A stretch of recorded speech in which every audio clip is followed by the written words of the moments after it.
Yavatmal हादरलं. Football क्लबच्या आड कट्टर जाळं. एटीएसच्या छाप्यात धक्कादायक उघड.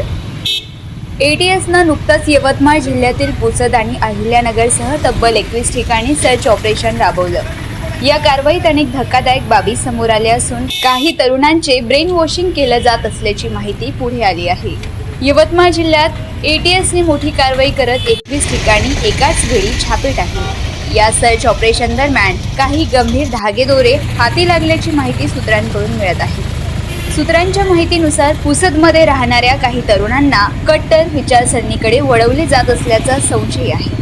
विशेष म्हणजे फुटबॉल क्लबच्या नावाखाली एक नेटवर्क कार्यरत असल्याचा आरोप असून खेळाच्या निमित्ताने तरुणांना केरळ आणि बंगालमधील संशयित छावण्यांकडे पाठवले जात असल्याची माहिती समोर येत आहे. छापेमारी दरम्यान मोबाईल, लॅपटॉप, कागदपत्रे आणि इतर डिजिटल डिव्हाइस जप्त करण्यात आले. प्राथमिक तपासातून काही संभाषणे आणि डिजिटल पुरावे तपासले जात असून फुटबॉल क्लबच्या माध्यमातून ब्रेन वॉशिंगचे धागेदोरे मिळाल्याचे सांगितले जात आहे.